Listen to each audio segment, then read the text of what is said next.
திருவண்ணாமலை ஊராட்சி ஒன்றிய அலுவலகம் முன்பு கிராம மக்களுக்கான தேசிய ஊரக வேலை உறுதி திட்டத்தை சீர்குலைக்க முயலும் திமுக அரசை கண்டித்து தேசிய ஜனநாயக முற்போக்கு கூட்டணி கட்சியினர் ஆர்ப்பாட்டம்.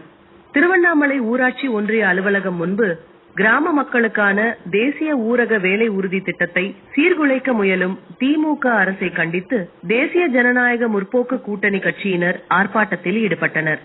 அதிமுக பொதுச் செயலாளர் எடப்பாடி கே பழனிசாமி ஆணைக்கிணங்க அதிமுக, பாஜக, பாமக, அமமுக, ஐஜேகே, தமாக உள்ளிட்ட பல்வேறு கட்சிகள் அடங்கிய தேசிய ஜனநாயக முற்போக்கு கூட்டணி சார்பில் கிராம மக்களுக்கான தேசிய ஊரக வேலை உறுதி திட்டத்தை சீர்குலைக்க முயலும் திமுக அரசை கண்டித்து அதிமுக முன்னாள் அமைச்சரும் கிழக்கு மாவட்ட செயலாளருமான ராமச்சந்திரன் தலைமையில் கண்டன ஆர்ப்பாட்டம் நடைபெற்றது.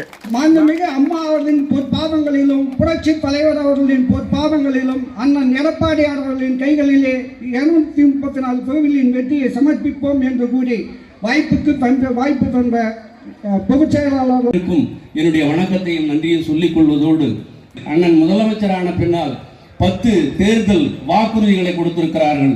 அதிலே மகளிருக்கு 2000 ரூபாய் மாதந்தோறும் வழங்கப்படும் என்கிற ஒரு அற்புதமான வாக்குறுதி.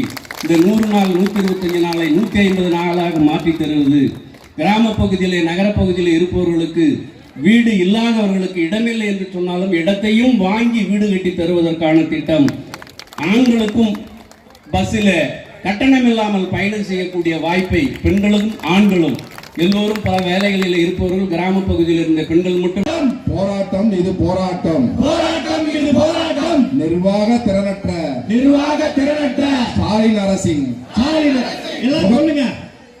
நிர்வாக திறனற்ற ஸ்டாலின் அரசின் முகத்திரையை கிழித்தெறியும் போராட்டம்,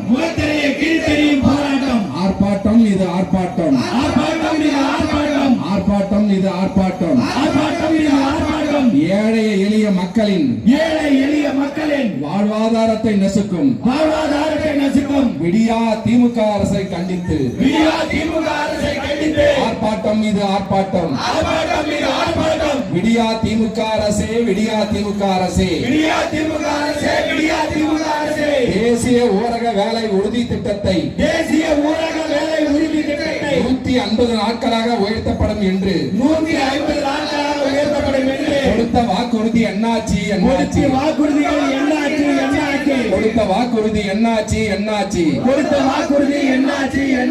இத்திட்டம் பேரூராட்சிகளுக்கும் விரிவுபடுத்தப்படும் என்று கொடுத்த வாக்குறுதிகள் என்னாச்சு?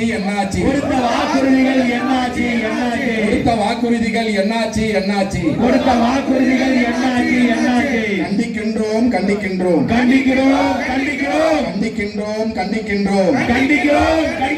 கொடுத்த வாக்குறுதிகளை நிறைவேற்றாத பொம்மை முதலமைச்சர் ஸ்டாலினை கண்டிக்கின்றோம்.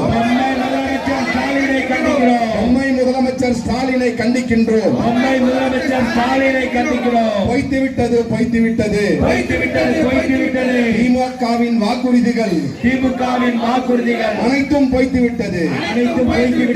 ஆண்டோர்களுக்கும் சான்றோர்களுக்கும் கழக நிர்வாகிகளுக்கும் பொதுமக்களுக்கும் முதற்கண் என் காலை வணக்கத்தை தெரிவித்தேன்.